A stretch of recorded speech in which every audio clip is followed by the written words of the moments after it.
We welcome you back to Moody Park for Game 2 of the doubleheader between the Generals and the Pilots. The Generals with an electric come-from-behind 6-4 Game 1 victory thanks to the two-run walk-off homer by Andrew Cole. We're going to look at the starting lineup for the Generals here in Game 2, who are now the visitors. Pilots now the home team. Timmy Wright leads things off in left field. Batting second, now DHing, is Chris Reeder. Second straight game he's DH. The catcher, Griffin Murphy, hits third. Cleaning up is the right fielder, Nick Tomasetto. Greg Cristino at first base. He hits fifth. Danny Ciprian, the third baseman, hits sixth. Batting seventh and playing center field is Robbie Carvelli. Logan Moat, the shortstop, hits eighth. And batting ninth, the second baseman, is Christian Moat. That lineup will face the right-hander Jacob Berman on the mound for the Pilots, getting the start in game number 2 of the doubleheader.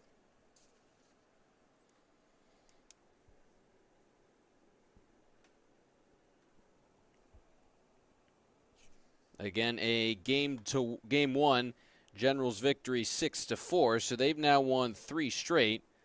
All 3 of those wins against this Pilots squad, so the Generals going for the 4-game sweep of the Pilots here in Game 2 of the doubleheader.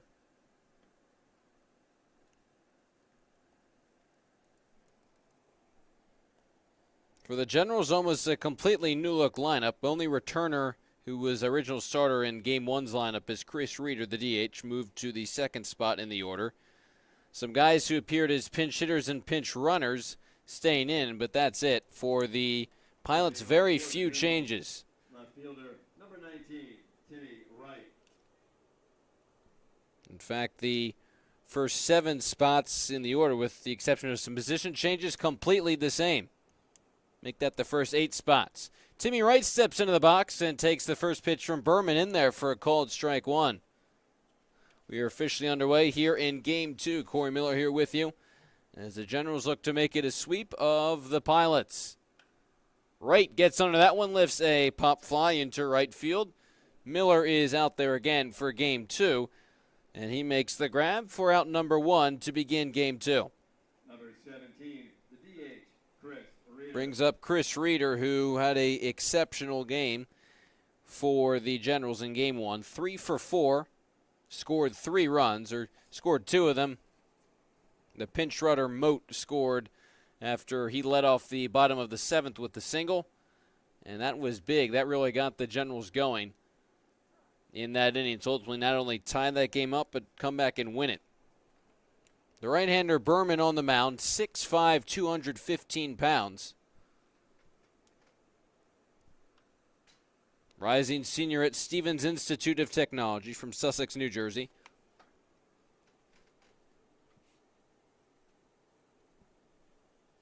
Berman is 3-2 entering the game today. 6 games, 5 of which have been starts. He's thrown 1 complete game, 27 2/3 innings pitched as he delivers here 0-2 to Chris Reeder. Stays alive. He's allowed 19 hits, 14 walks, 31 strikeouts, surrendered 11 earned runs. Comes out to an ERA of 3.57 for the big 6'5" right-hander.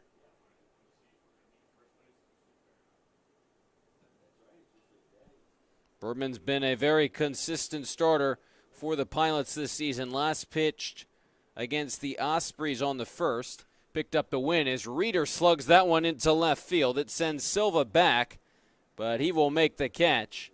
Reeder gave it a good ride, but there are 2 away now here in the top of the 1st. Number 9, the catcher, Griffin Murphy. Brings up Griffin Murphy. In that last outing, Berman pitched 5 innings, 5 shutout innings, only allowed 1 hit, walked 4, and struck out 6. Again, picking up the win in his last start. His starts this season have kind of been hit or miss. His first start, 5 shutout innings. His next start allowed 5 earned runs in 5 innings. A relief appearance mixed in there, which he shut out through 2 shutout innings.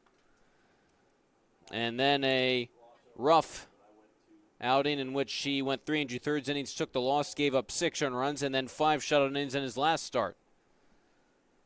So again, some rough outings followed by some terrific outings. Seems like he's either surrendering at least 5 earned runs or throwing a shutout. And he does have 1 complete game to his name this summer. Murphy getting the start behind the dish in Game 2 of the doubleheader. He is at .429, technically the team's leader in average, but this is only his 8th game. He's 9 for 21. 3 doubles, 3 RBIs, 2 walks, and 4 strikeouts. Waits on a 3-1 pitch and takes a called strike, too. Nick Tomasetto on deck. We've seen this a lot for the Generals in the doubleheaders, where Reeder plays both games as the DH, and Murphy and Bucher split the starts behind the plate. Full count pitch is spoiled foul. And Murphy and Bucher technically atop the Generals leaderboard in terms of average, but they played far fewer games. But they've stayed in the middle part of the order for the Generals. Why not? Because they have been hitting well. As Murphy takes that one in the dirt for ball 4. Third time he's walked this summer, and he is on base. First Generals base runner in Game 2. Keeps the inning alive for Nick Tomasetto. Number 23, right fielder, Nick Tomasetto. Tomasetto appeared as a pinch hitter for Dom Patrizzi in Game 1. Pinch hit in the 6th inning, only 1 at-bat, and was retired on a ground ball to first. At .354 entering play here today. 4 homers, 14 RBIs for the rising freshman at Rutgers. Takes a called strike 1 from Berman. The other thing about Berman on the mound is that he's atop or near the top of the ACBL leaderboards in a few different categories. His 0-1 pitch to Tomasetto, making 1-1. He's tied for the league lead in wins with a bunch of different players, including Anthony St. John, who is throwing against him here today.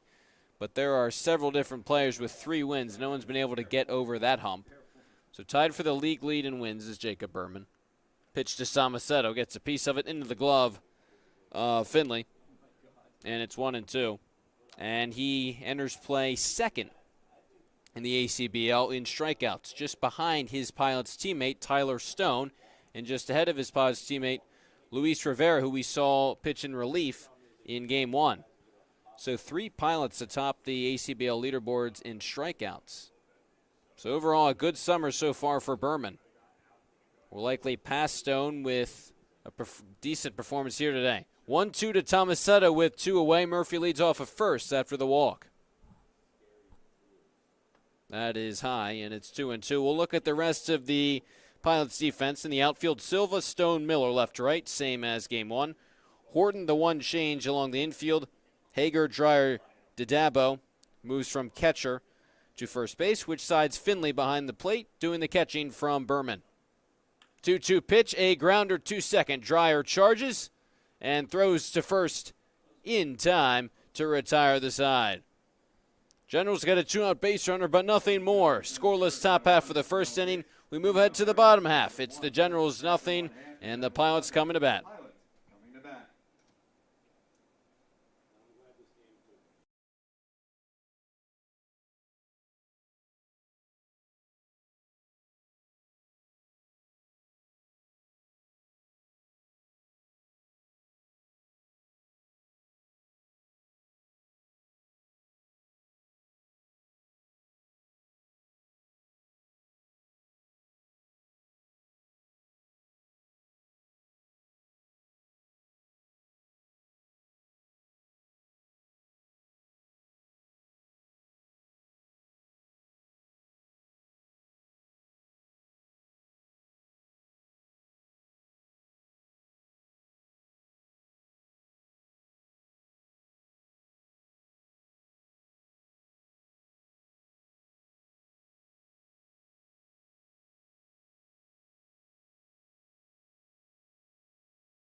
Kevin Hager, the leadoff man in the bottom of the first after a scoreless Generals top half of the inning, facing Anthony St. John, the right-hander, on the mound for the Generals here in Game 2 of the doubleheader. 1-0 pitch to Hager. And I'll make it 2-0 Hager, then Connor Dreyer, the second baseman, Tyler Stone in center field, Nate Miller, the right fielder. Bats clean up as here's the 2-0 pitch. That pitch is lined into left field. Coming on is Timmy Wright. Did he make that catch? Lays out. He made that catch. Great play by Timmy Wright to rob Hager of a base hit, and there's one away. Number 1, second baseman, Connor Dreyer. That's got to be extremely frustrating for Hager, who has struggled immensely in this series. It looked for sure like he was about to pick up his first hit in these past 4 games, but what a play by Timmy Wright. There's one away. We'll finish the rest of the lineup. Dabo at first base now, it's 5th. Will Finley, the catcher, now hits 6th. Tony Silva, the left fielder, bats 7th. 1-0 to Dreyer as he smacks that one into left field. No chance for Wright there. A 1-out base hit for Dreyer, and he's on with one away. Clawins, the DH, hits 8th. And Horton, the third baseman, rounds out the starting 9 for the Pilots. Again, exactly the same starting 9 with the exception of Horton hitting 9th.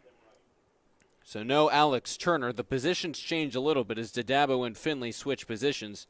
But outside of that, a carbon copy lineup for the Pilots here in Game 2. Aggressive against St. John early. A line out on a great play by Timmy Wright, but Dreyer the base hit. And now it's Tyler Stone. Stone was 0 for 4. Did reach on an error in Game 1. Again, this lineup facing Anthony St. John, the right-hander, on the mound for the Generals. Big swing and a miss, 2-1. The rest of the Generals' defense behind St. John. In the outfield, you saw Timmy Wright. He's in left, Carvelli in center, Tomasetto in right. From third to first along the infield, Danny Cyprian, Logan Moat, Christian Moat, Greg Cristino. And Griffin Murphy behind the plate does the catching for Anthony St. John, who on 2-1 delivers to Stone, who dribbles it foul down the third baseline.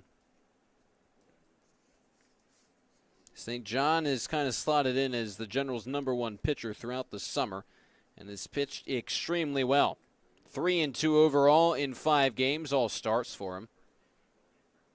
That 2-2 pitch is cut on and missed. Stone set down on strikes. 2 away here in the first. In 25 innings pitched, St. John's surrendered 32 hits, 22 strikeouts, 2 walks, 6 earned runs, amounts to a 2.16 ERA. Rising senior at Babson College. Here is Miller poking one to second. Diving stab there. Moat gets to his feet, fires to first in time.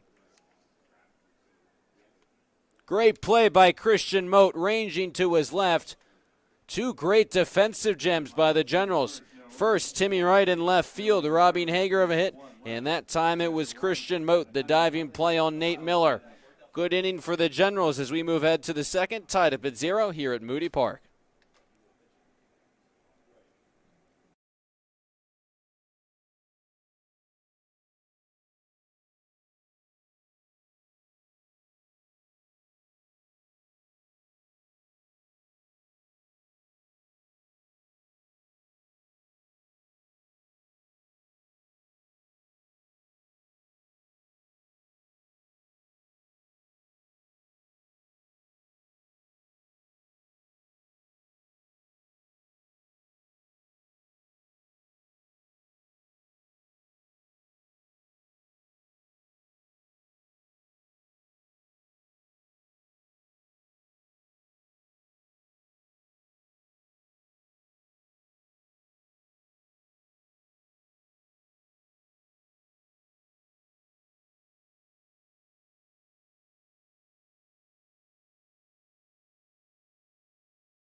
Greg Cristino leads things off for the Generals here in the top of the second. Number 5 hitter in the order. Cristino was one of those players for the Generals who appeared as a pinch hitter in game number 1 just a short while ago. Had a big at-bat, pinch hit for McNelly, as he bloops that one into shallow center field. Sprinting in his stone, he won't get there, and it's a leadoff base hit for Cristino. He had that big at-bat in which the Generals had runners at second and third. The sacrifice fly tied the game up. It advanced another runner into third, which ultimately scored on the Andrew Cole home run. And here's another guy in Danny Cyprian who appeared as a pinch hitter. Pinch hit for Mike Dorn in game 1, and which was an interesting decision because Cyprian has struggled, especially as of late, with the bat. Dorn had a base hit in that game, and the situation was a runner on at third with only one away, so ideally you'd get some sort of contact. As Cyprian puts it in play on the ground to second. Dreyer throws to one, back to first in time for a double play. 4-6-3. Cyprian retired on the double play. His struggles continue, and now there's 2 away for Carvelli. Number 16, center fielder Robbie Carvelli. But to finish that, Cyprian thought up. A guy who definitely has a ton of power, but the way he's been swinging lately, a lot of strikeouts, kind of some weak contact, whereas you have Dorn, who's a better contact hitter. Cyprian, obviously, huge talent going to St. John's, and early in the season he was great, but not as much so. Ultimately, though, things worked out, as even though Cyprian struck out looking in his pinch hit at bat, the next batter, Andrew Cole, hit that walk-off 2-run homer to give the Generals the 6-4 win and improved to 15-7-1. The Pilots fell to 7-14. Robbie Carvelli making his first appearance of the day. Carvelli at .217, 10 hits in 46 at-bats. 3 RBIs, a walk, and 4 strikeouts for him.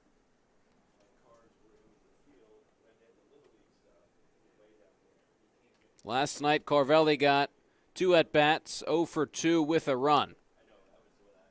Starting in center field here in Game 2 and drawing a 2-out walk.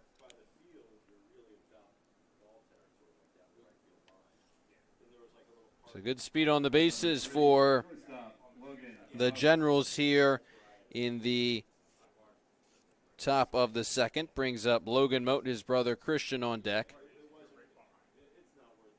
Logan Moat appeared as a pinch runner, as did his brother, and he ultimately scored what was technically the winning run.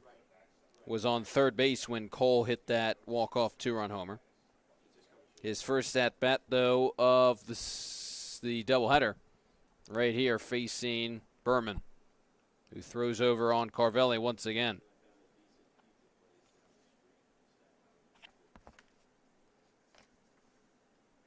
Moat at 167. He's driven in 7 runs, struck out 18 times, just 4 walks.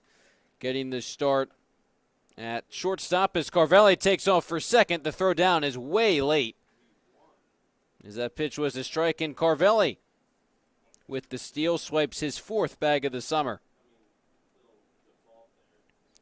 That's something we haven't been able to see a ton of from Carvelli, because he's had to split playing time between all the other outfielders the Generals have on their roster. But also because he hasn't been on base a ton. As we said, he's got 10 hits, but he only has 1 walk. He's hitting .217, so the more he gets on base, likely the more we'll see him in motion. You saw how fast he is. That throw was not even close by Finley. He's a Division I catcher. It's now 1-1 on Moat. Pops that one into foul territory. Dabo fighting the sun, and he's able to stumble back and make the catch for out number 3. So the Generals get a 2-out base runner into scoring position, but can't do anything more. Retired in the second, through 1.5. It is a 0-0 game in Game 2 of the doubleheader.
Leadoff for the Pilots. First baseman number The 5. first baseman, Didabo, will begin the bottom half of the second, facing Anthony St. John after a scoreless first. As we said, Didabo moves from catcher to first base in the final game of the 4-game set between these two squads. Generals going for a 4-game sweep. As that one is grounded to first, Cristino backing up, kicks it with the glove, and it trickles into right field, so Didabo will reach.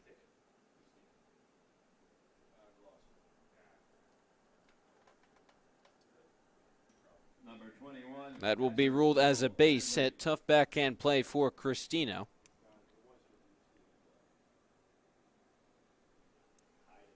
Nonetheless, a leadoff runner is on for the Pilots, who have come out swinging against St. John. That's kind of been a theme against him this summer. He's allowed 32 hits entering into the game today. A bloop shot into right field down the line, moving over and making the catch is Tomasetto.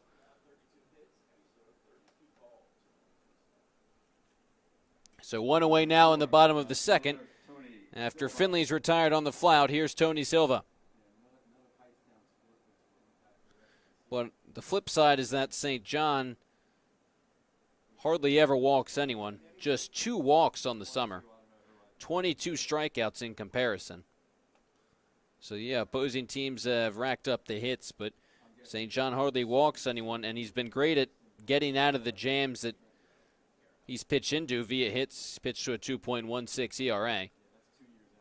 Foul tip, and it's 0-2 on Silva. So the base hit's not a particular problem, just kind of the sign of a guy who locates well, doesn't really miss the plate, and, yeah, relies on his fielders behind him to get outs. In some starts, that's come back to burn him because the Generals' fielding earlier in the season was not terrific. There's another shallow fly ball into right field. Down the line, it kicks off the line. It's a fair ball. Holding up at second is Didabo. Reaching on the single is Tony Silva. So 2 hits here in the bottom of the second for the Pilots, and they have 2 runners on. Number 12, the DH, Robert Clowen. Now their 3rd hit of the game. Here's Clowens. 3 strikeouts. 0 for 3 with 3 strikeouts for Clowens in game 1 a short while ago. First pitch here from St. John. It's 0-1. You've already seen some nice plays by the defense behind St. John. The diving grab by Wright in left field, and then the diving stop by Christian Mote at second.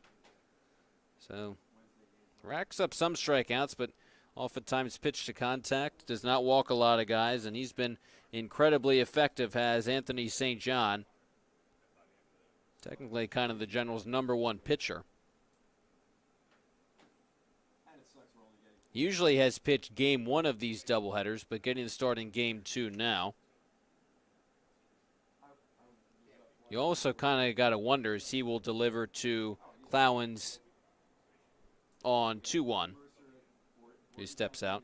If St. John is still the Generals' #1 pitcher. The way that Spalter has pitched, especially after 6 shutout innings yesterday, is he viewed as the Generals' top pitcher on the mound. Statistically, he has been the best pitcher for them. One of the best in the league, too, through 4 starts now. But it's just kind of cool that it's 2 Babson guys, 2 guys in the same class who have been the Generals' top 2 starters. That pitch is grounded fair down the third baseline into left field. Didabo getting the wave around. He will come across to score. It's an RBI base hit for Clowens. Pilots strike first here in game 2. It's 1-0.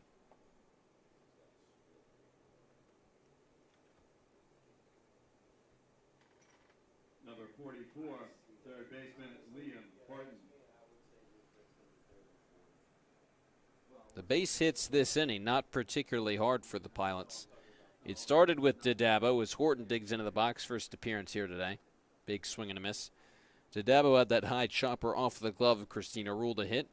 Silva had that bloop base hit into right field, and Clowens placed that one perfectly down the third baseline, but wasn't a scorcher to say the least. So now it's first and second, 1 away for Clowens, who was in the heart of the order for The Pilots yesterday actually hit cleanup. 1 for 3 with a walk and a run.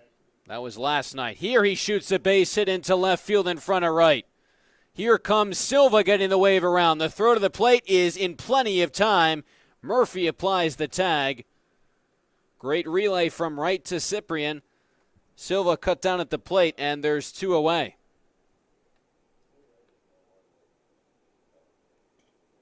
Number 17, shortstop Kevin Hager.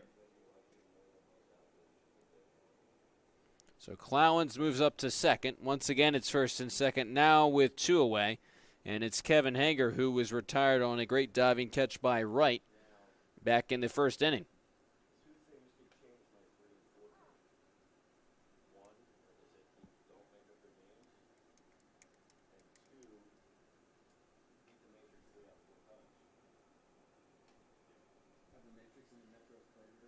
Hager looking for that elusive first hit of the series and looking to extend this Pilots lead as they look to salvage Game 4.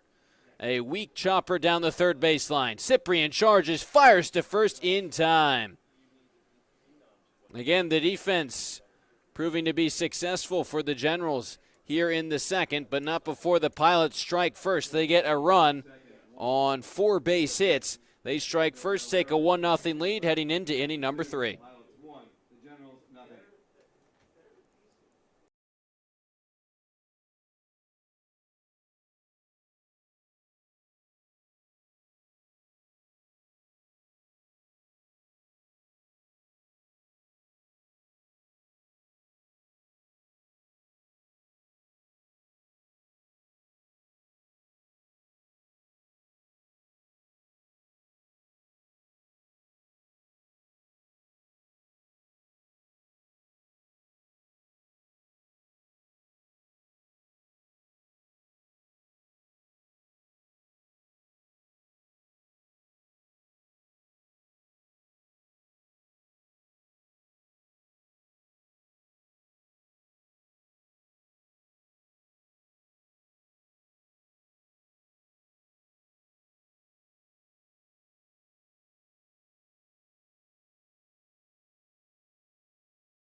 Jacob Berman back to work now in the top of the third, having been staked to a 1-0 lead.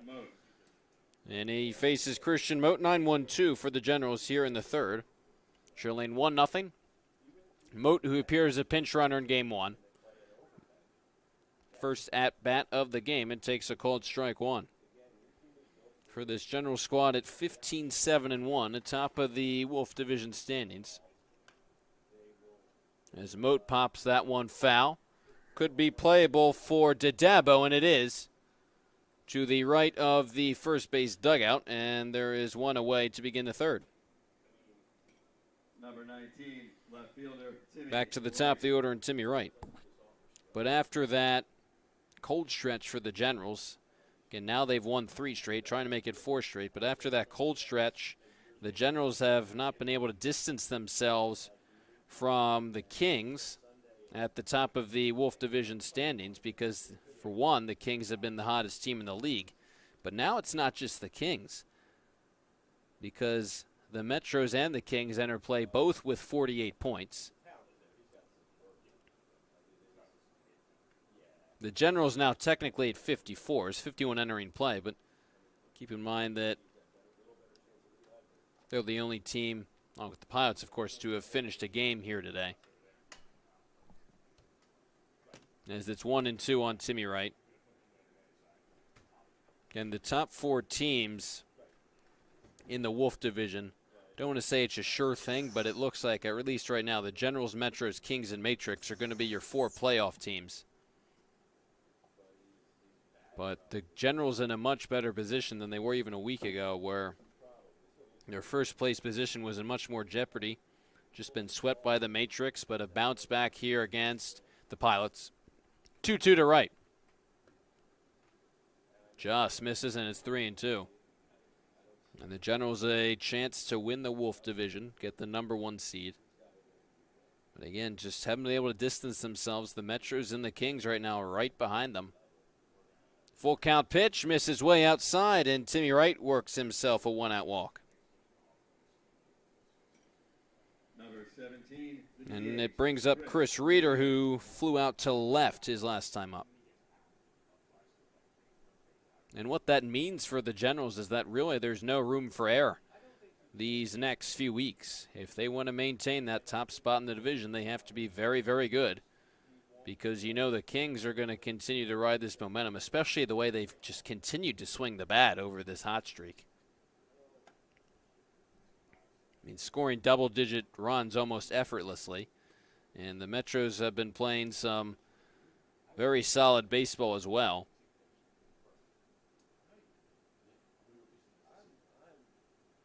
One-0 to Reeder.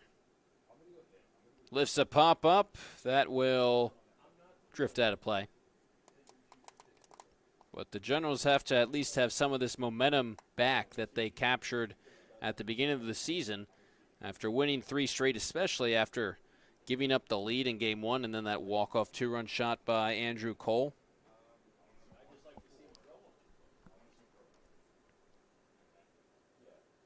Should give them a lot more confidence. Would love to have some of the bats return to what they were doing earlier in the season. But they're still scoring runs. Better than they were, or more runs than they were scoring against the Matrix. So even if the hitting's not back all the way, it's at least back to a level in which the Generals are able to win games. They'll take 6 runs any day, especially the way the pitching staff has been throwing lately. 1-2 here to Reeder. Check swing, they'll appeal to the field, and he went around. So a strikeout of the Generals DH, and now there's 2 away for Griffin Murphy. Number 9, catcher Griffin Murphy. Griffin Murphy hitting third, walked his first time up. Again, the past few weeks we haven't seen, between the 3 catchers when we've seen him, really haven't seen him below the 3rd spot in the order. A pickoff move to first, and Timmy Wright's going to be called out. So Murphy will never get a chance to bat as Berman picks off Wright. And that's how the top of the 3rd comes to an end. Wright erased after the walk. Nothing for the Generals in the 3rd, and it's still 1-0 Pilots with the bottom half of the 3rd upcoming.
Second baseman, number 1, Connor Dreyer. Pilots looking to extend their 1-0 lead now in the bottom of the 3rd. St. John back to work.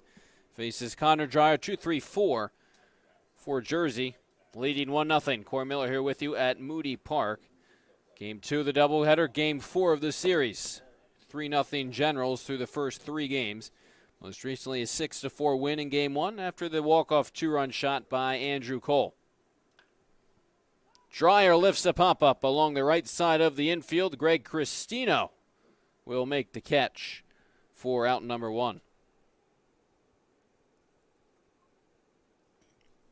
Number 18, center fielder Tyler Stone. Here's Stone, who struck out swinging his first time up.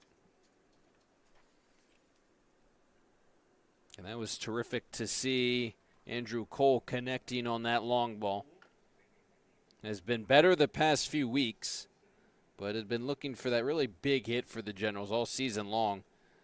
Something that they thought they'd be getting a lot of after he had an exceptional year at Lehigh, where he hit .309 and hit 9 homers, slugged .593, and was, you could tell, just over the moon after hitting that walk-off shot.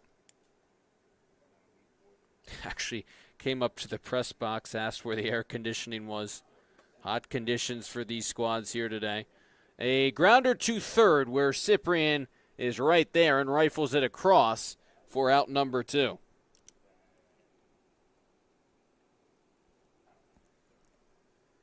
And Cole kind of reiterated that he'd been looking for that big home run, big hit for the past few weeks.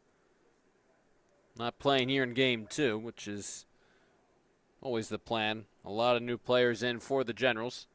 There's 2 away now for Nate Miller. Retired on a great play by Christian Mote at second base to end the bottom of the first. Good start to the inning for St. John, 2 up, 2 down. And it's quickly 0-2 on Nate Miller.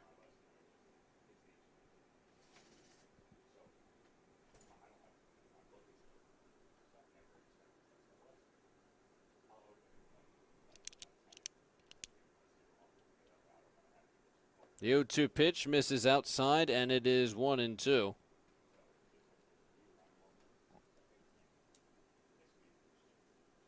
St. John looking for a 3 up, 3 down inning.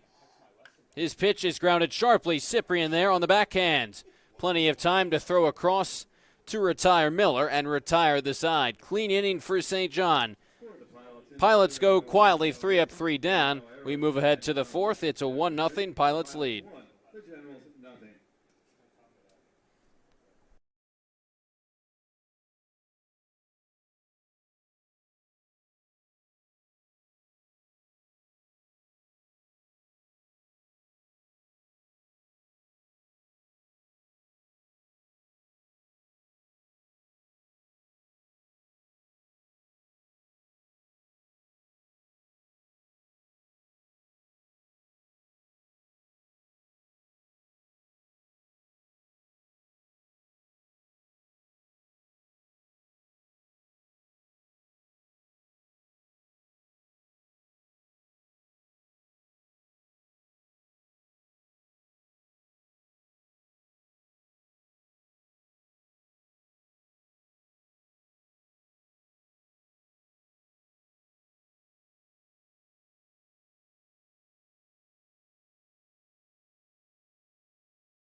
Leading off for the Generals, catcher number 9.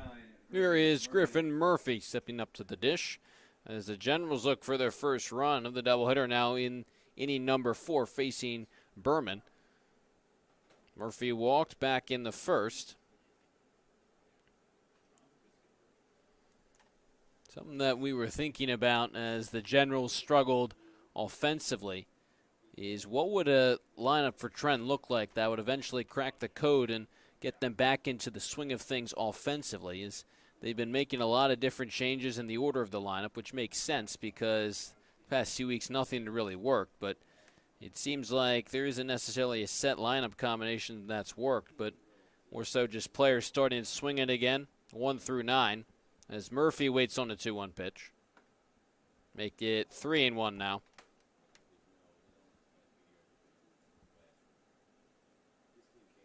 So there's no certain set lineup for the Generals. Here comes a 3-1. Murphy swinging and pops it foul. But it looks like we get a sense of what things will look like for the next little bit, as certain guys have remained cold like Patrizzi, while other players have maintained a hot bat. That one misses the zone, and for the... No, it does not miss. Yes, it does.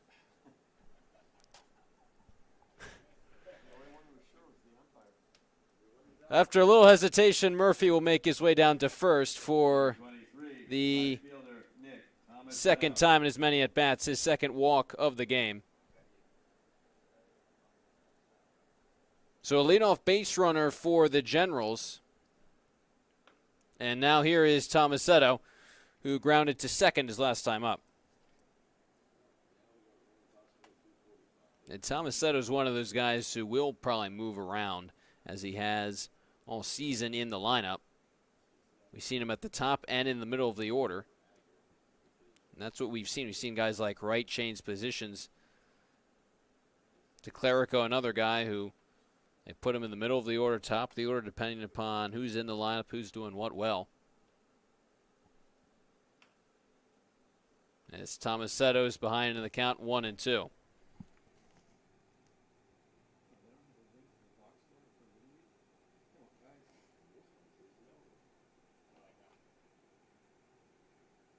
That's the other thing with the Generals. They get a lot of different players in, a lot of guys getting at bats. Murphy back easily. Whether it's 9 innings or these doubleheaders, just about every position player is going to get at bats. So everyone's going to at least come into the playoffs having experience, and you're going to have a strong sense of who's hitting well and who's not. 1-2 to Tomasetto is a shallow fly ball into right field. Coming in as Miller to make the catch for the first out here in the fourth.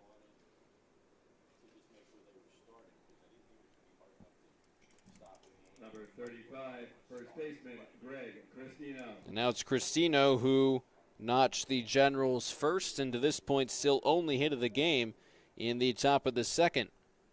He's been a guy who, after a cold stretch, has been swinging it better at the plate. Sacrifice fly, as we said in game one, appearing as a pinch hitter, and a big hack and a miss, 0-1.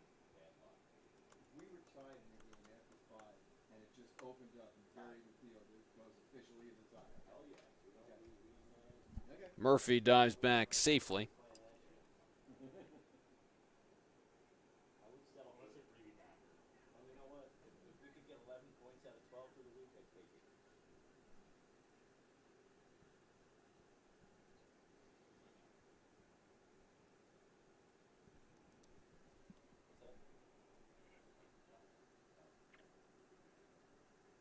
Berman ready, delivers 0-1, and Cristino gets a piece of that breaking pitch, and it is 0-2. Berman's been good through 3 innings thus far.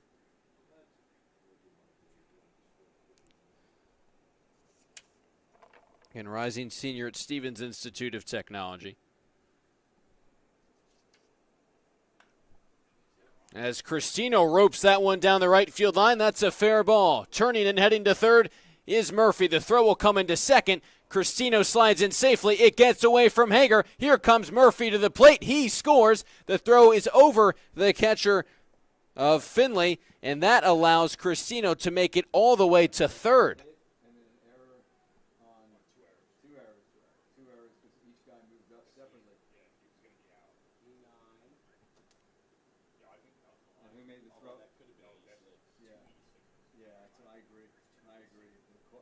So Murphy had that clean base hit.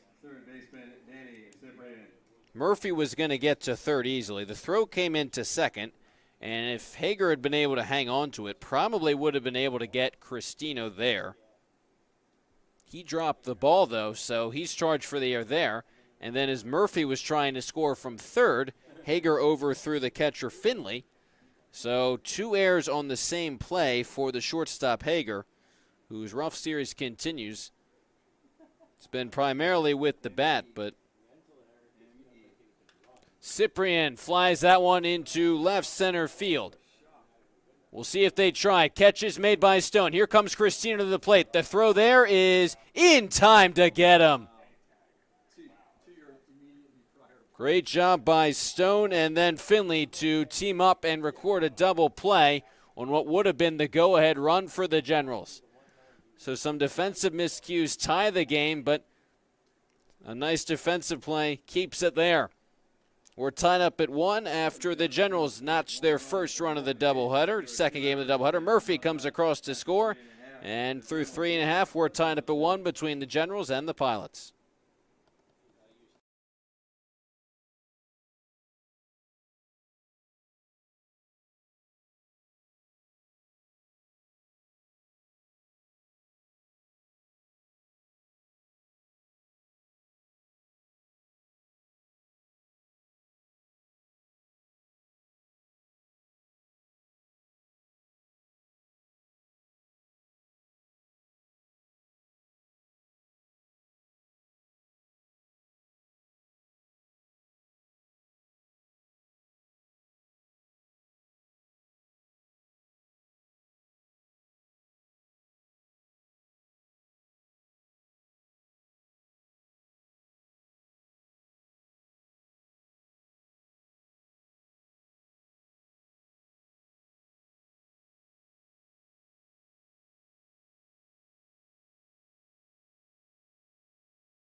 Leading off for the Pilots.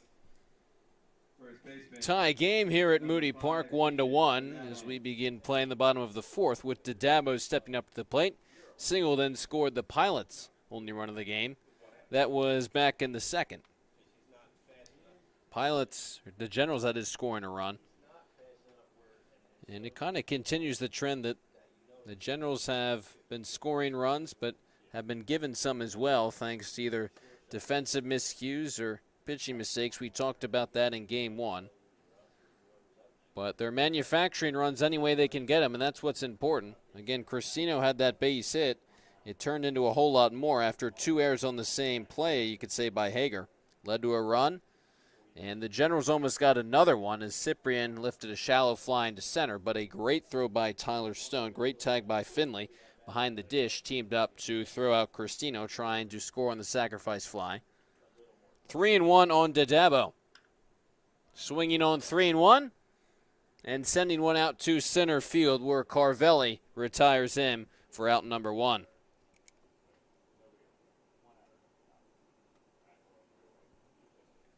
And here is Finley, who flew out to right his last time up.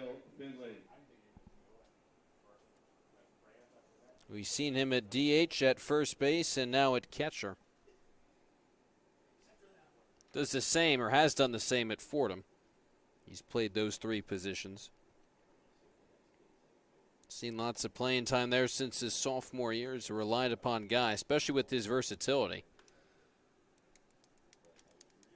Had that big 2-run home run for the Pilots, which gave him a lead earlier in Game 1 of the doubleheader. Again, dropping that one 6-4 to the Generals. Here's St. John's 1-1 pitch. A high chopper too short where Logan Moat backs up on it. Throws to first a little low, but dug out by Cristino at first for out number 2. Cristino and McNally have done a great job picking some balls out of the dirt today. The Generals had 1 error in Game 1, none so far in Game 2, and that's been good to see because even while the hitting has struggled, seems to have gotten back going for the Generals. But the Generals have been playing some really clean games in terms of pitching and defense. Earlier in the season, the pitching wasn't quite as good. It was a lot of high-scoring games, in large part because the pitching was solid, but the defense and the amount of errors they were stacking up brought in a lot of runs for the opposition.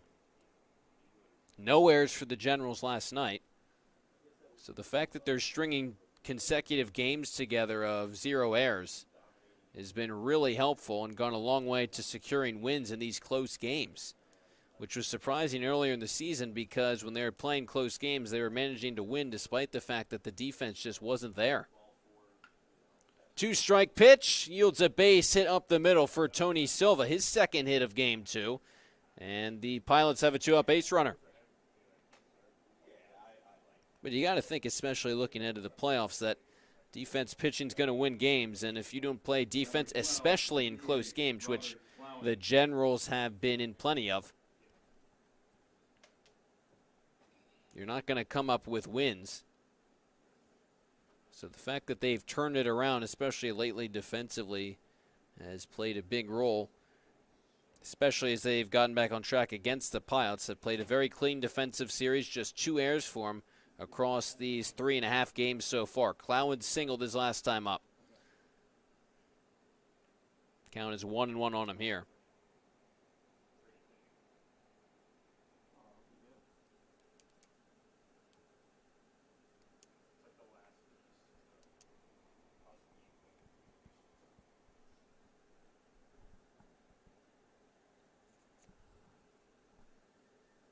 Two away with a runner on after Silva's 2-out base hit, and now it's 1-2 on Clowens.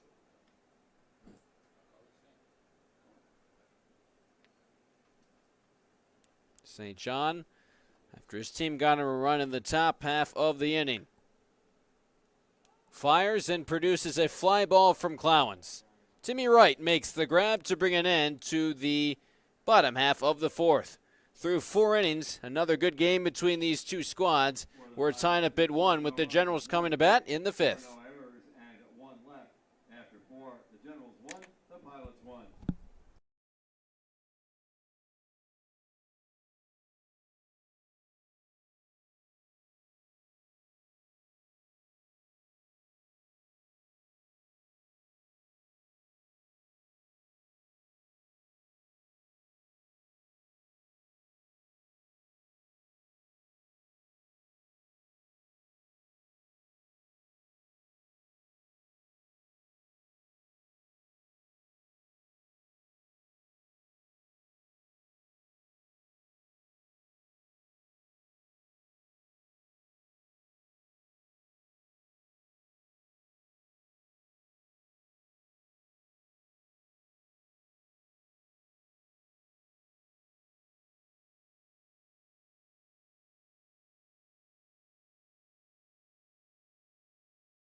Hitting off for the Generals, center fielder, number 16, Robbie Carvelli. Now playing here in the 5th inning at Moody Park. 1-1 game between the Generals and the Pilots. Corey Miller here with you. Carvelli leads things off with the foul ball down the 3rd baseline. Generals going for the 4-game sweep. Here in Game 2 of the doubleheader, Carvelli walked and stole a base back in the 2nd, facing Berman for the 2nd time, who's been great. Allowed just 2 hits for the Generals, 2 errors behind him. Those came back in the 4th inning and brought in the Generals' first and only run of the game. But we knew when we saw the pitching matchup in St. John versus Berman that there was going to be a very good chance that we'd see a pitcher's duel. Two of the better pitchers in the ACBL, two guys who are tied for the league lead in wins with 3, with several other pitchers, but two of the best their squad has, as it is 1-2 on Carvelli. 7-8-9 for the Generals here in the 5th.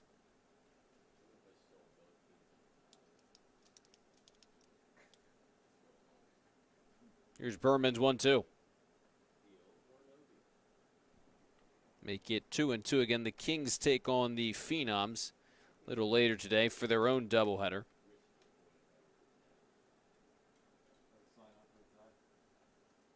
Pitch to Carvelli, wave and a miss. Went to the breaking pitch, fooled Carvelli, and now there is one away here in the top of the 5th. Logan Moat trying to get on here with one away for this Generals lineup that's only scored 1 run in game 2 on 2 hits. They're facing good pitching. The question moving forward for the Generals is, especially offensively, as we look ahead to the playoffs, is what version of this offense are we going to get down the stretch and in the playoffs? 0-1 to Moat and make it 0-2 now. The Generals were perhaps the best team offensively, at least in the Wolf division, to begin the season, where they were easily putting up at least 8 runs a game. But since then, have been a lot colder, and after a really cold stretch in which they were getting shut out, barely scoring any runs, have turned things back around. Kind of a happy medium now. But the question is, what semblance of that offense do we get? 1-2 pitch to Moat. Blooped to the first baseman, Dedabo. He makes the catch easily for out number 2. 2 away now for Logan's brother, Christian.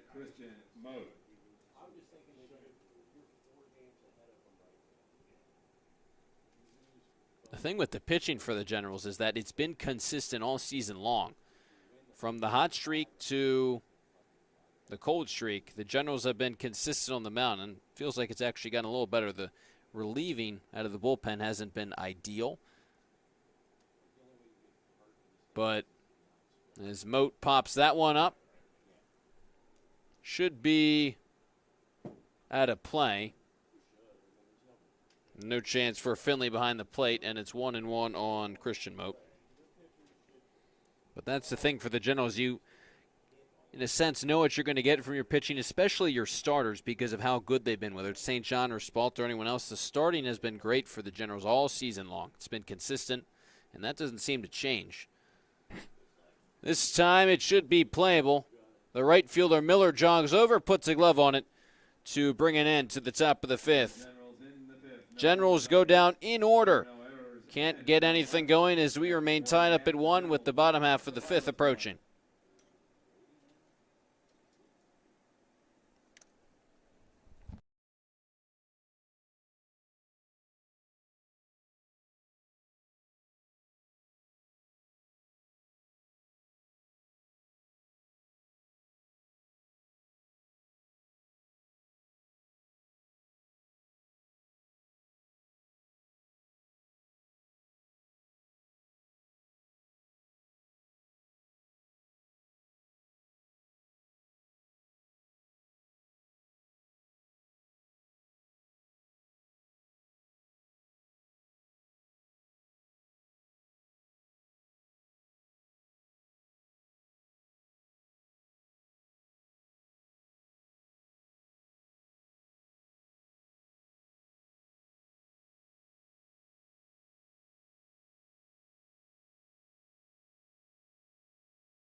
The Generals turn to the bullpen here in the bottom half of the fifth. Gavin Kinks, the 6'5", 215-pound right-hander from New Egypt, Pennsylvania, rising sophomore at Arcadia, takes over for Anthony St. John, whose line is complete after 4 innings. Liam Horton, the first batter, Kinks will face out of the bullpen. Horton singled in his only trip to the plate back in the second. Final line on St. John. He threw 53 pitches through 4 innings of work, allowed 6 hits, no walks, a strikeout, and 1 earned run. Won't play a factor in the decision. And the line for St. John kind of fits in with what's been the case all season long. Gives up a lot of hits, 6 hits through 4 innings, but hardly walks anyone. No walks. He has just 2 walks all season long. Doesn't strike out a ton of guys, but doesn't allow a lot of runs to score either, as Horton's retired. Good start for Kinks out of the bullpen. Number 17, and St. John's also able to get out of whatever trouble he allows on the base pass, so another quality start for the General starter, St. John. And now it's Kinks out of the bullpen. Back to the top of the order in Kevin Hager. Grounded to shortstop. There is Moat, fires across in time to nab Hager. Number 1, second baseman, Connor Dreyer. Kinks has appeared in just 2 games this summer. 3 innings pitched, 2 walks, a strikeout, and an earned run. Also has a save and ERA of 3.00. Again, just 2 appearances for him. He's kind of been a short inning specialist, sort of, for the Generals as he faces Connor Dreyer here. His first appearance of the season was June 3rd against the Kings. Then didn't pitch for a full month. Last appeared this past Monday, where he threw 2 innings against the Pilots, 2 scoreless innings. Allowed a walk, a hit, no earned runs. Picked up the save in that game. 1-1 to Dryers, up and in, 2-1. So Kinks has been solid in his only 2 other appearances. Again, a shorter inning guy out of the bullpen. Most guys for the Generals will usually throw more innings out of the bullpen. As Dreyer flies one into shallow center. And Logan Moat is the man who makes the catch to bring an end to the bottom of the 5th. So Kinks does a strong job in relief, 3 up, 3 down in his first inning of work. We go to the 6th. We're still tied up at 1.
Number 19, Jimmy Wright.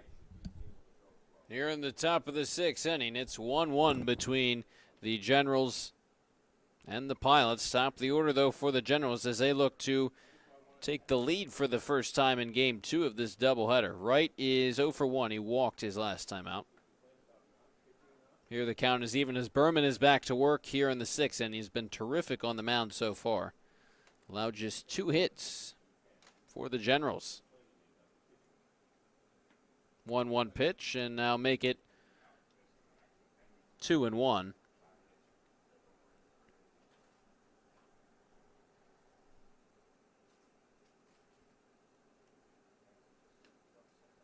Two and two as that one catches the outside corner. A win for the Generals would be big. They'd improve to 16-7-1. As that one is rolled to shortstop. Hager has a tough time with it. Recovery throw to first is in time, though, to nab right. That would have been Hager's 3rd error of the game. Instead, it is a 6-3 putout and the first out here in the top of the 6th. Now here's Reeder, who is 0 for 2 in Game 2 of the doubleheader after a 3-hit performance in Game 1. Reeder with a soft hit into right field for a base hit. Maybe what the Generals needed. Reeder ignited the rally in the bottom of the 7th in Game 1, which led to the win. Here as a 1-out base hit into right. 1 on with 1 away for the Generals. That last pitch from Berman, his 75th, 45 of which have been for strikes. Now here in the top of the 6th in a one-run game, Nick Ferry's going to come in and pinch run for Reeder. Number 9, catcher Griffin Murphy. Reeder's the DH. He's out of the game now after the 1-out base hit. Here's Griffin Murphy, who has walked both times up at the plate, scored the Generals' only run back in the 4th. Facing Berman for the 3rd time and taking a called strike 1. As we said, a win would be big for the Generals because it keeps the pressure on the Kings and the Metros to keep pace with them in the Wolf division if they want to challenge for that top spot in the division. Generals have their eyes on all the games today, but especially one of them tomorrow. The Kings playing the Phenoms in a doubleheader, and then the Metros play the Stallions tomorrow. As Ferry takes off for second, the throw down is in time to get him. Great throw by Finley behind the plate. And just like that, the base runners a race for the Generals. Ferry not the fastest pinch runner perhaps the Generals have at their disposal. But a lot of those guys had already played in Game 1 who they might have used as a pinch runner for Reeder. So now no one on and 2 away for Murphy.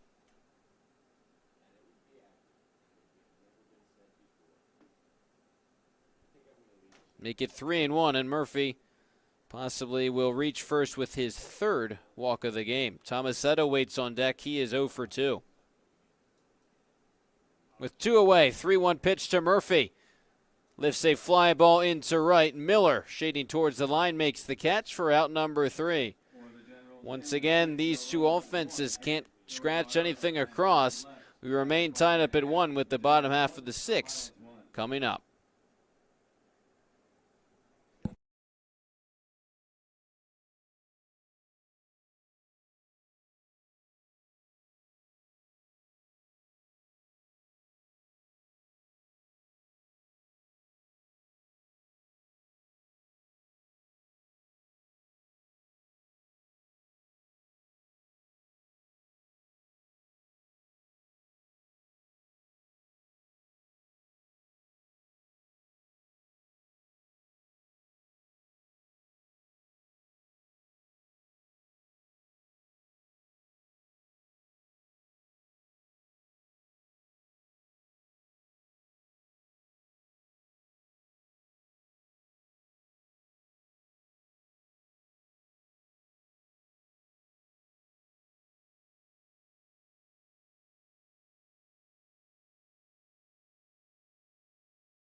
New pitcher again for the Generals as Max McGrady takes over on the mound. Facing Tyler Stone, 3-4-5 for the Pilots. We're deadlocked at 1 here in the last of the 6th. First pitch from McGrady is way outside. He replaces Gavin Kinks, who threw just 8 pitches in the bottom of the 5th. But the plan all along was to throw Kinks for just 1 inning. Have McGrady pitch 2. But we'll see if that plan's changed if neither of these two teams can score any runs. McGrady making his 7th appearance of the summer, 6 games, 1 of which was a start. He's thrown 11 innings so far. Delivers on 1-1 to Tyler Stone. Now 1-2. He's surrendered 11 hits, 9 walks, 14 strikeouts, 6 earned runs. An ERA of 4.90. A guy who redshirted at Holy Cross this past year will be transferring to a junior college out in California for this coming season. His 1-2 pitch to Stone. Breaking ball and a beauty. Locks Stone up for a called strike 3, 1 away here in the bottom of the 6th. Number 10, right fielder. Here's Nate Miller, who's 0 for 2 with 2 groundouts. You look at that ERA from McGrady, just under 5 at 4.90, and you probably think that he's struggled throughout the summer, but really it's just been one bad performance. That was a few weeks ago when he allowed 5 earned runs in a relief appearance against the Phenoms, who came all the way back to take a 2-run lead. McGrady then promptly tied the game up with a 2-run ground rule double, hitting for himself. A crazy turn of events, but that's really been his one bad outing. Of the 6 earned runs he's allowed, 5 of them came in that one outing against the Phenoms. Other than that, he's been pretty great for the Generals. His last 2 outings, he's pitched 2 innings in both of them. Allowed a combined 3 hits and 0 earned runs. Most recently pitching on July 3rd in the 2-0 win against the Pilots. His 1-2 pitch here, and Miller delivers a fly ball into left center field. Carvelli there to make the grab for out number 2.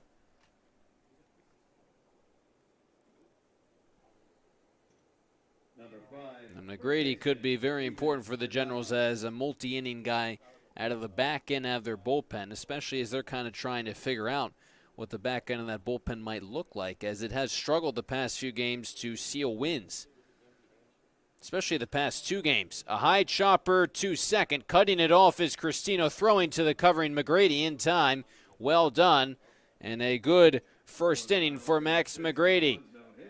3 up, 3 down. Nice and easily. The pitching for the Generals on point once again. Moving ahead to the 7th. Generals need some runs. We're deadlocked at 1.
Right fielder, number 23, Nick. Top of the 7th inning. We're tied up at 1 here at Moody Park. Generals and the Pilots. 4th game of the series, 2nd game of the doubleheader. A pitcher's duel here in this one, and the starter for the Pilots is still out on the mound. Jacob Berman, breaking pitch to Tomasetto, is in there for a called strike one. Berman has been terrific. Nothing new from going deep into games for the Pilots. He actually has a complete game, 1 point this season. 4-5-6 for the Generals. It's quickly 0-2 on Tomasetto. The interesting thing about Berman is that at Stevens Institute of Tech this past season, he only appeared as a reliever, but has almost exclusively appeared as a starter for them, making his 6th start of the summer for the Pilots. Here is his 0-2 pitch to Tomasetto. That one is smoked off of the glove and caroms to the shortstop, Hager, who can't pick it up cleanly, and Tomasetto reaches with the leadoff base hit.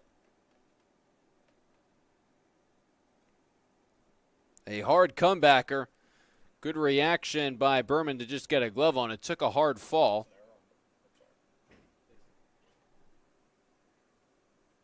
Checking to see if he's okay.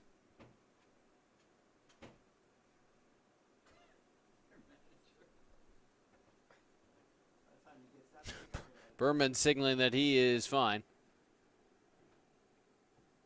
So a leadoff hit for Tomasetto. Just what the Generals needed. Ideally, in a perfect world, they score a run, and McGrady shuts down the Pilots if he's the man who comes back out there in the bottom of the inning. As Cristino smokes that one into left field for a base hit. Tomasetto will pull up at second. Back-to-back hits for the Generals here in the top of the 7th. Go-ahead run in scoring position for Danny Cyprian. Cristino is now 3 for 3 here in Game 2 of the doubleheader. He's been hot. And now here's Danny Cyprian. Number 6, third baseman, Danny Cyprian. He's had some big at-bats, some big opportunities here today. In Game 1, appeared as a pinch hitter with the winning run 90 feet away. Ended up striking out. He actually hit from the right side against a right-handed pitcher. Squares to bunt, pulls back. And if this was a few weeks ago, would doubt we'd see Cyprian dropping down a bunt the way he'd been hitting, but at this point, probably the smart thing to do. Again, hitting from the left side here. Again, shows bunt, pulls back, and that one is outside. It's 2-0. No one warming up in the Pilots bullpen as Berman began the inning at 80 pitches. 2 singles later and a 2-0 count on Cyprian. Plans to bunt again. Gets it down. Right back to Berman. He's going to throw to first in time to get Cyprian. Both runners advance, though. The Generals have the go-ahead run 90 feet away. In what was a spot occupied by Robbie Carvelli, we're now going to see Jake DeClerico come in as a pinch hitter. Carvelli was 0 for 1 with a walk and a strikeout, and now here is Jake DeClerico, who was the leadoff hitter in Game 1 for the Generals. Reached base 3 times, including 2 singles. The infield is in for the Pilots. Runners on second and third, 1 away. Berman, in his 7th inning of work, delivers to DeClerico, who fouls that first pitch straight back. That was a big out even on the ground ball for Berman because it was the second baseman, Dreyer, covering the first base bag, and he's only at 5'7". So that could have been an easy guy to overthrow. 0-1 pitch to DeClerico. Another foul tip, and it's 0-2. It looks like Jeremy Cheeseman will appear as a pinch hitter for Logan Moat. So Mike Coryell bringing out some of the hotter bats here in the top of the 7th, trying to take the lead and take the game. 0-2 on DeClerico. Here's this pitch. Reaches out and pokes it foul. Tomasetto's on at third. Cristino at second. They both singled. Cyprian out on the sacrifice bunt. Now 90 pitches for Berman, who's ahead in the count. 0-2 on the pinch hitter DeClerico, trying to give the Generals the lead. 0-2 pitch. Swing and a miss. Big strikeout of DeClerico. And now here is Jeremy Cheeseman pinch hitting for Logan Moat. Number 8, Jeremy Cheeseman. Who has been getting a lot of at-bats recently for the Generals, especially as they struggled with the bat. The cleanup man in game 1 of the doubleheader.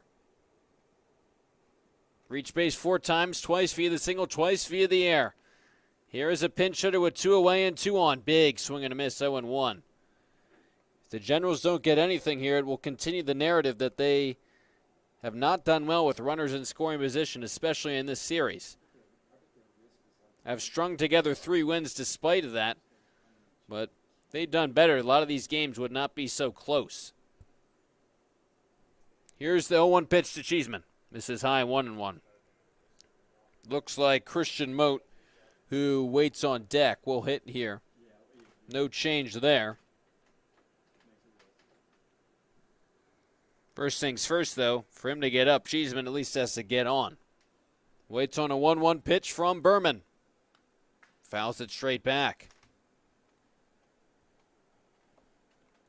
He'll likely remain in the game. The corresponding defensive move might be switching him and Christian Moat. So Christian would move from second to short, and Cheeseman, who replaced Logan Moat, would be at second, where he played game 1 of the doubleheader.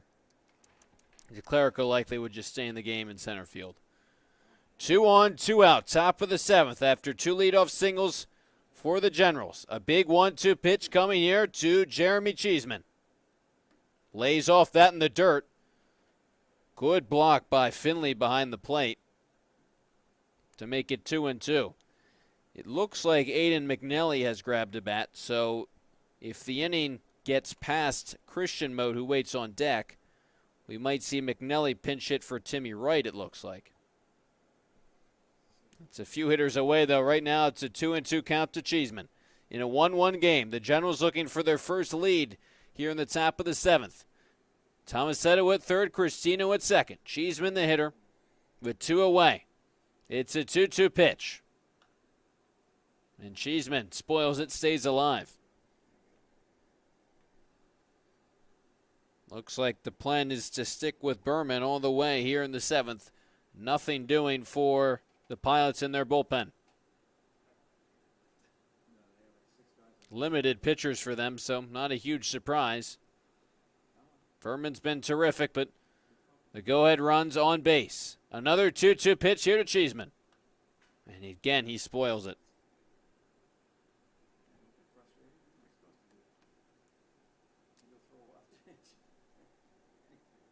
The runners advanced on the sacrifice bunt by Cyprian, but then the pinch hitter DeClerico struck out swinging, and Cheeseman, a pinch hitter himself, replacing Logan Moat. Engaged in a good battle with Berman. He steps out, calls time.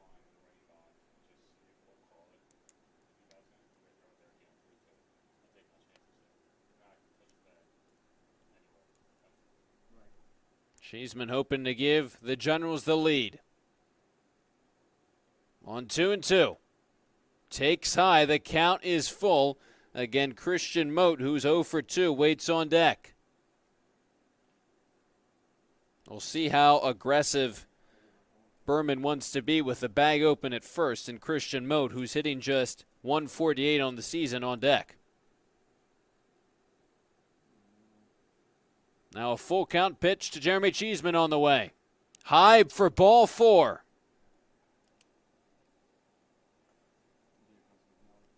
The bases are now loaded, and indeed, that pinch hitter was not for Timmy Wright. It was for Christian Moat, and it is Aiden McNally.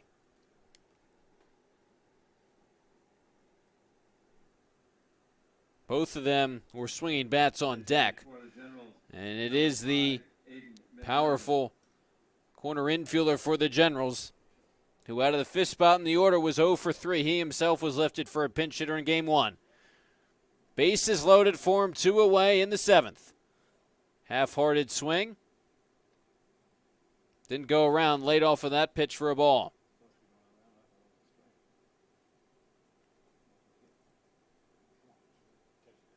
Can McNelly come through off of the bench and give the Generals the lead?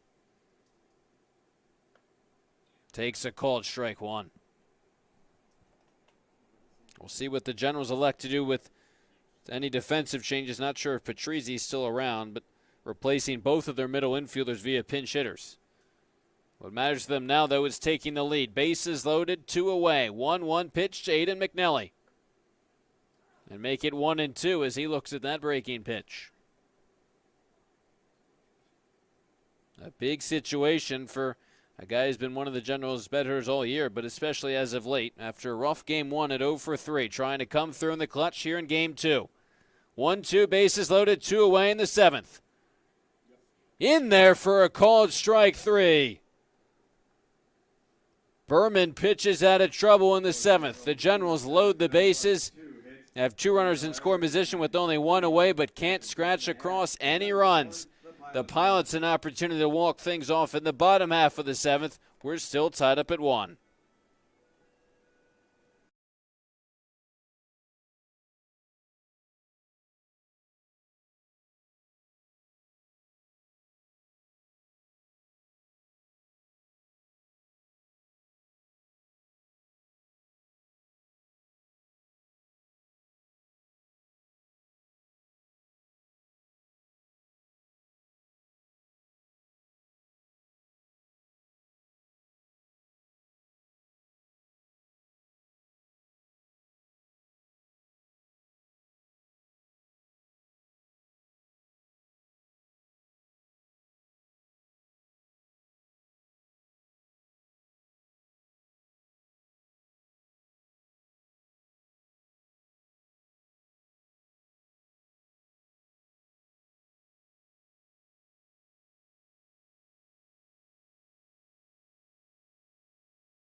Some changes for the Generals as now we play in the bottom half of the 7th.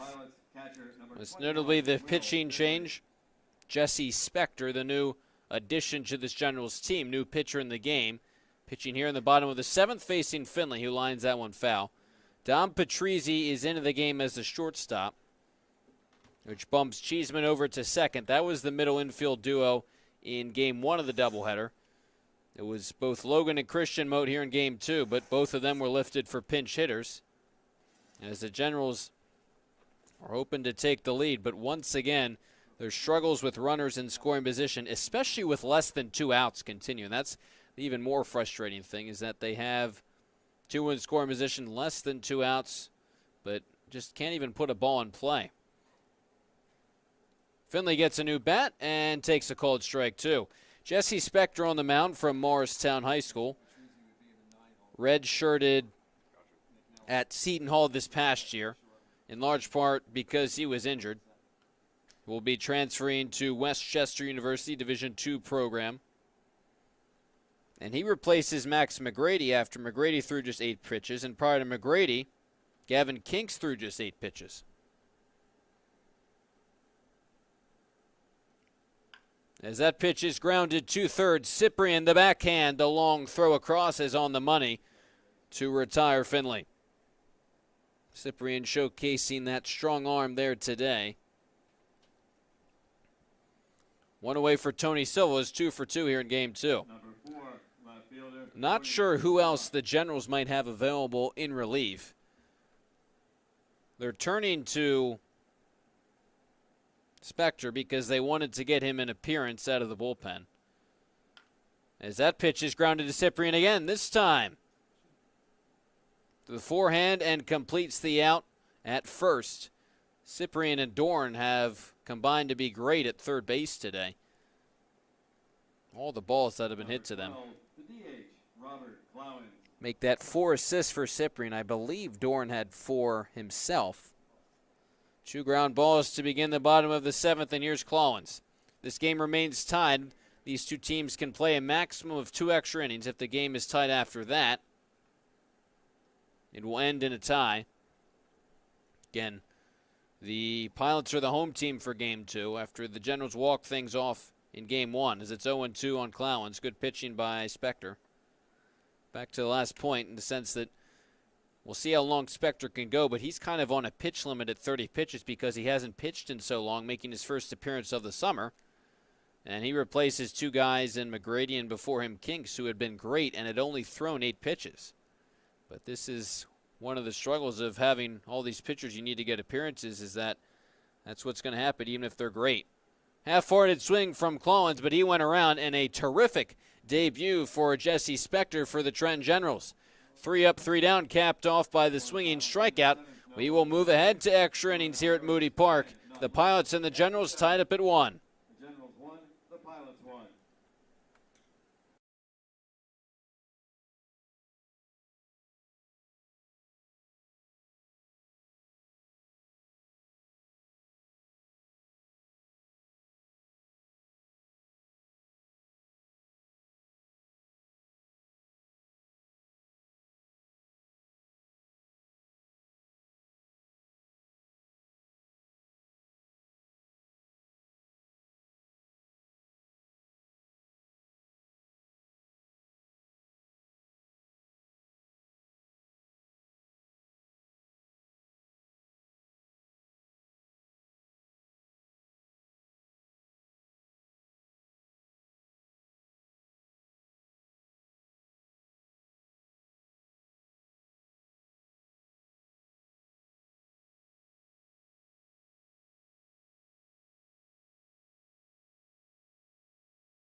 Number 22, Alex Turner. Back here at Moody Park playing in extra innings in game 2 of the doubleheader. Another close game between the Generals and the Pilots.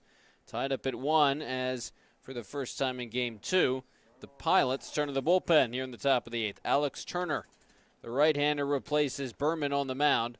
Facing the top of the Generals order and Timmy Wright, who takes ball 1. Berman went 7 innings, 103 pitches, 5 hits, 5 walks, 4 strikeouts, 1 run, not an earned run though. A high bouncer to shortstop. It takes a crazy hop off of the lip of the grass and into center field. Boy, a tough break for the Pilots. Right as that hit the very end of the infield grass, it took a bounce right over the head of Hager. No chance for him. The DH, The Generals will take it, though, as they look to take the lead. Here is Ferry with right now on at first. Ferry appeared as a pinch runner for the catcher Reeder, the DH, I should say. Pops up that bunt attempt into foul territory, and Finley will make the catch. So Wright has to stay put. The tough break for Ferry, who, as I was saying, pinch ran for Reeder in the 6th. Number 9, the catcher, Griffin. After Reeder singled, Ferry was then thrown out trying to steal second. Pops out the bunt attempt. One away here in the top of the 8th. Alex Turner is the new pitcher for the Pilots, a guy we've seen at the plate, one of the many two-way players on their roster.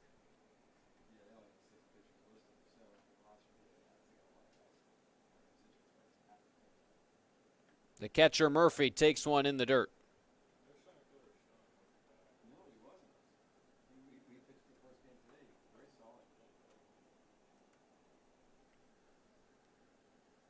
And a maximum of 2 innings pitched. Will play no more than 9 innings here. Murphy takes that one. He is walked twice and flown out once. Scored the Generals' only run.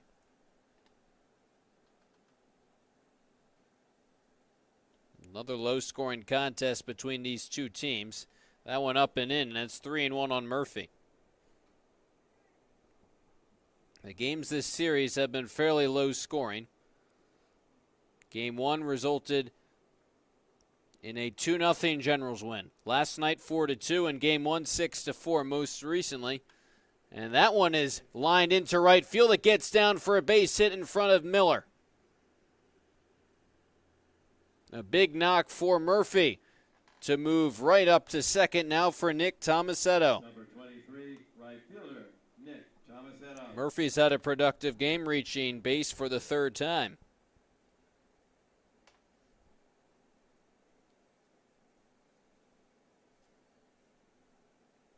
And Murphy will be lifted for the pinch runner, fellow catcher Brandon Bucher, who is number 12, the fastest one of the 3 catchers the Generals have on their roster. Got the start behind the dish in Game 1. Will jog down to first.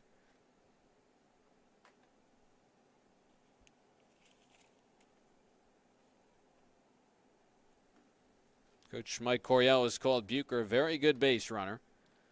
And he replaces Murphy on the first base bag. For Nick Tomasetto now, who reached on a single his last time up. He's 1 for 3. That one hits him right in the back. Tomasetto jogs down to first in a bit of pain. Looks like he's all right, though. Still walking it off down the right field line. And that will load the bases for Greg Cristino, a guy who is 3 for 3 today. And let's see if the Generals now can come through with runners in scoring position. They've had plenty of chances, most notably in the 7th. Couldn't come through. Tomasetto still shaking that one off at first. Cristino had that sacrifice fly to tie the game up in Game 1. Game 2, he's 3 for 3. Bases loaded, only 1 away. Swings at the first pitch, a line shot into the glove of Turner. The throw back to third is wild and rolls to the fence. Wright has to touch third. Now coming to the plate, the throw is not in time. It gets away from Finley. Sprinting home is Bucher. He scores as well. And moving all the way to third is Nick Tomasetto.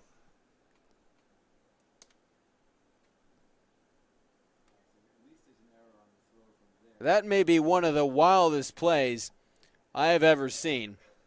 Cristino absolutely squared that ball up, and it just so happened to find the glove of Turner in what looked like a really tough break for the Generals, because that was going to be a base hit up the middle and played at least 1, probably 2. And all Turner had to do to complete the double play was throw a ball right back to third, and Horton would have stepped on the bag right. Never even had a chance to get back because that ball was hit so hard right back to Turner. But he threw it low under Horton, Wright still had to go back and touch third because he wouldn't have tagged up since it was caught by Turner. And that ball had rolled all the way to the fence, so Wright was able to not only touch third but then get home safely. And then a poor throw by Horton got by Finley and allowed another run to score. And now the Generals have a 3-1 lead here in the top of the 8th.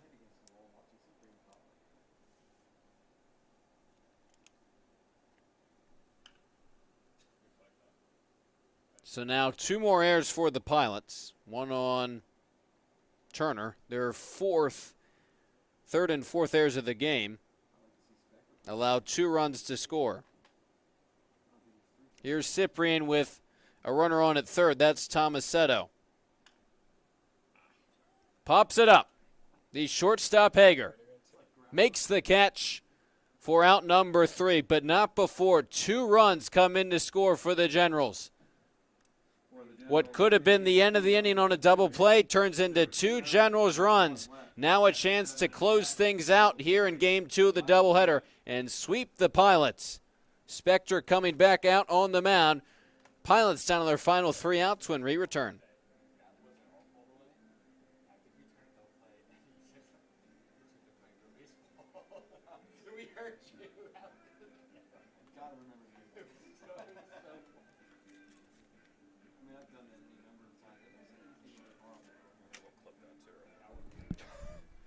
That's fucking nuts.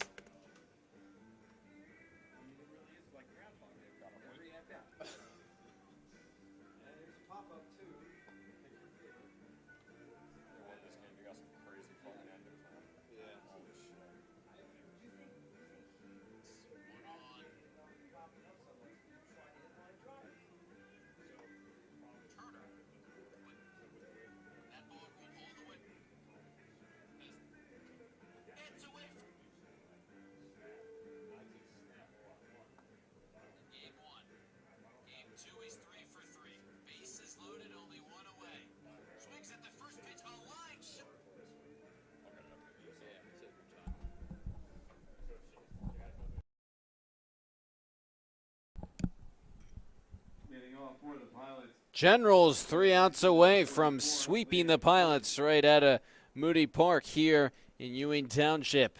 Bottom half of the 8th inning. It's now 3-1 Generals. Spector back on the mound for his second inning of work after a 1-2-3 bottom of the 7th. Again, the new addition to this Generals roster. Horton, the first hitter to greet him here in the 8th. Lifts a pop-up. That's Bucher behind the plate now after appearing as a pinch runner. Makes the play. 1 pitch, 1 out. And now back to the top of the Pilots order. What's interesting is that both of the new additions, Evan Wood and Jesse Spector, both trying to close out their respective games. Wood was the man trying to close out Game 1. Ultimately, the Pilots struck back, went ahead, but Cole walked things off with the 2-run homer. Caridi will pinch hit for Hager at the top of the order. And now here in Game 2, Jesse Spector, the other new addition, trying to close this one out. Quickly 0-2 on Caridi.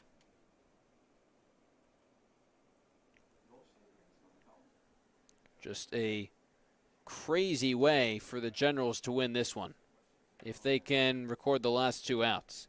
After a walk-off 2-run homer in Game 1 after giving up the lead, they scored 2 runs here in the top of the 8th.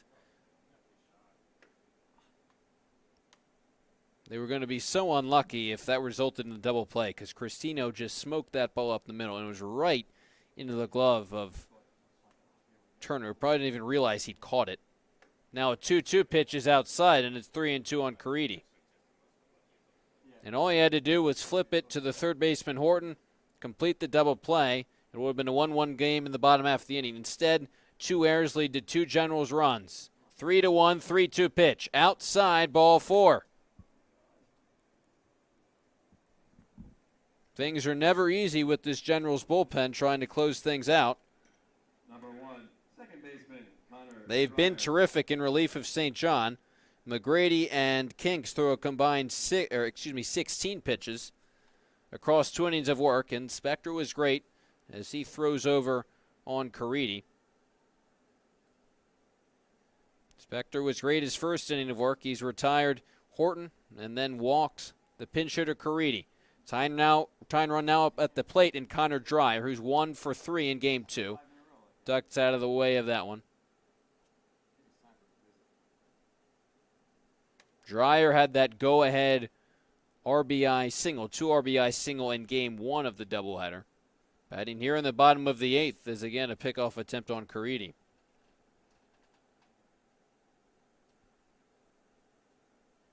Generals trying to sweep the Pilots after being swept by the Matrix in their previous series. Now 1-1 on Dreyer. Playing here in extra innings of the second game of the doubleheader.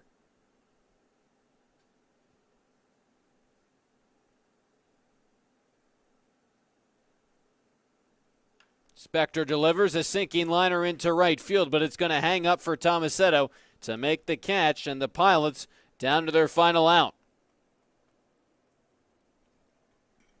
It's a guy who they want up at the plate in Tyler Stone, who's been their best hitter throughout the summer. Now 2 away, a runner on at first. Stone is 0 for 3, 2 strikeouts and a ground out. First pitch to him fouled straight back, 0-1. A win would move the Generals to 16-7-1. 57 points then at the top of the Wolf division after 2 wins here today. 0-1 pitch. Ripped down the left field line. That's a fair ball, and it's going to roll all the way to the wall. Caridi hits the third base bag. He's going to be held there. Into second is Tyler Stone.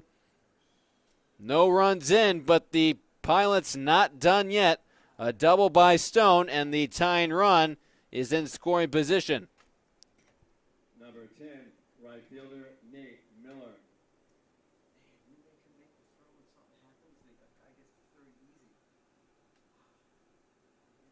So here is Miller, an opportunity to tie this game up. He's 0 for 3 in game 2 of the doubleheader. Big swing and a miss, 0-1. Miller was also 0 for 3 in game 1 of the doubleheader, hitting cleanup in both games. It's a 3-1 Generals lead. Now second and third after the double by Stone. 0-1 pitch. In there for a called strike 2. Spector and the Generals 1 strike away. After coming back in the 8th, plating 2. An 0-2 pitch with 2 away to Miller. Swing and a miss, strike 3. That'll do it. The ball game is over. Jesse Spector, the new addition, shuts things down here in the 8th, capping off a thrilling 2-game doubleheader between these two squads. After a Generals walk-off in game 1, they play extras here today. 7 innings wasn't enough to do it in game 2. The Generals played 2 runs in the 8th thanks to a couple of errors on a crazy turn of events. And take game 2 3-1. They sweep the 4-game set against the Pilots and improve to 16-7-1, 57 points in the Wolf division, trying to distance themselves from the Kings and the Metros. A big-time win for the Generals, winning both games here today 6-4 and 3-1.